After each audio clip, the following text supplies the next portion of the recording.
I did not write down the cast. I'm going to try to do it off the memory. I could bring up IMDb right now and just do it off that, but I'm not going to do that. The Marvelous Mrs. Maisel is an Amazon Prime series that is an hour-long comedy. Hard to do, but they usually pull it off. It stars Rachel Brosnahan as Miriam Midge Maisel, Alex Borstein as her manager Susie, Tony Shalhoub and Maren Hinkle as her parents Abe and Rose Weissman, Kevin Pollak and Carolyn Aaron as her in-laws Moish and Shirley Maisel, Michael Zegan as her ex-husband Joel, Stephanie Sue as May. I would say over the course of the season has become an important enough character to name. We've watched 6 episodes since we talked about this. Heavy spoiler territory for these episodes if you haven't seen them. We did, predictions for the rest of the series overall. Yeah. And yours was that she ends up on a TV show, which was close this season.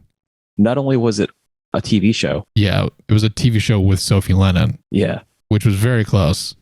Because she ended up doing warm-up for Sophie Lennon's game show that she hosts, which is pretty funny because Jane Lynch hosts Weakest Link right now. How did you feel about the rest of the series for the season overall? Were you hot on it after episode 2 anyway? Were you like, yeah, where's more? I had concerns after the first 2. Just to recap that. Yeah, you were concerned about the revenge aspect of her. Yes. I was afraid she was going to try to out a gay black man. They made it very clear she's not, which is a very nice thing. They did a really good job with that whole arc there, which I think is closed now. Did you like it overall? Is what we should get into immediately, I guess. Or like, how did you feel about it? I enjoyed it overall because I binge watched seasons 1 through 3 2 years ago. I can't tell where this would sit on my season hierarchy. And you binge watched them essentially as well before you picked up the season. So we both have the same thing where seasons 1, 2, and 3 just jam into each other. I actually know where I'd put it on my seasonal hierarchy. Okay. Is it bottom? Yeah. Yeah. 2 is 1 by far. Then it's 1. Then it's 3. Then it's this. Yeah. I think I'd probably agree with that based on my memory, but it's not that bad. Like it's still good, but it's, I would say, worse than the last season, which was worse than the previous 2. They said good moments though. Plenty of good moments. Yeah, plenty. Like I said, I think still one of my favorites of this season was the Ferris wheel in one of the first 2 episodes. I'm not even sure which one that was. Episode 1, I think. Yeah, a lot of great stuff, but I just don't know where it's going or if I'm excited about it. I think it's going to go back to her trying to do things the traditional way. I wrote it's quite a frustrating season.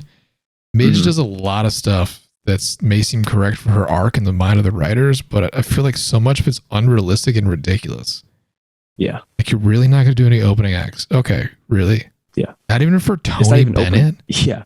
Like I understand maybe you're like, I'm not opening for another comedian. Yeah. Maybe. But like not opening for Tony Bennett. Like no opening acts. It's like for 5 days. Yeah. You won't do 5 days opening for Tony Bennett. For Tony Bennett. What the fuck is wrong with you?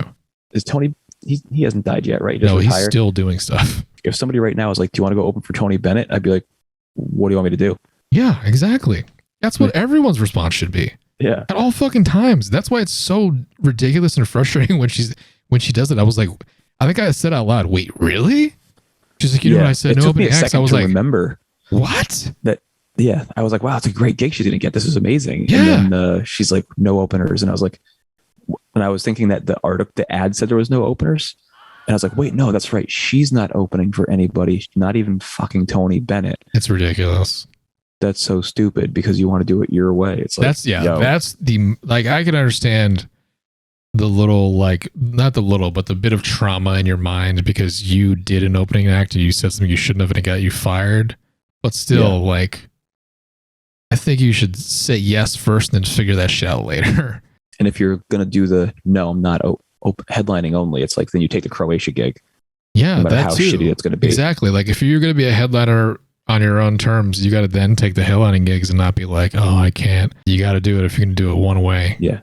You just have to go crush things in your way. The show warm-up gig too. Even if the person you don't like comes there to take over the mic, or to take the stage, just give your mic to a producer and fucking go home. Why would you get into a pissing contest with someone who just told you, like, even though they know you hate them, is going to help you out in all these ways? You're going to be like, I'm going to take this shit and throw it away. It's very frustrating and unrealistic. I mean, maybe not entirely unrealistic because like I've done some shit similar to this guy was about to say that about you. it definitely reads as something I would do. So for me to say that it's dumb Especially to do in your it, 20s. yeah. So for me to say it's dumb to do it, it's from firsthand experience. Says a lot. It just reads as, is it like an entitled asshole kind of? Like your attitude? Is she the worst character in a show that's about her? Her stand-up bits are good, but Midge is probably my least favorite character in the show since some point in season 3, at least. After the beginning of the season where she basically claimed she wanted revenge, I was happy that she took responsibility for what she did, even if it was in private. Yeah, she's not a bad person. She's just a little bit of an idiot with the way she handles some of the things. Yeah, and in season 4, she's been annoying. As someone you want to root for. Right. She makes it difficult, or the character is difficult. It's becoming more and more difficult to root for. Maybe the talk she got from Lenny at the end of season 4 was enough to change the way she looks at comedy, hopefully, but she still has a lot of rungs to climb to get to the top of that comedy ladder. What Susie's doing is interesting. I'm sure in the future, Rose's storyline is going to continue where it is now. Joel's situation is going to continue. Joel's current situation also complicates our prediction that Midge and Joel are going to end up together again. With all these threads going into a new season, again, probably going to be 10 max. I don't really know how they tie it up into a bow, you know? Well, there's always spinoffs.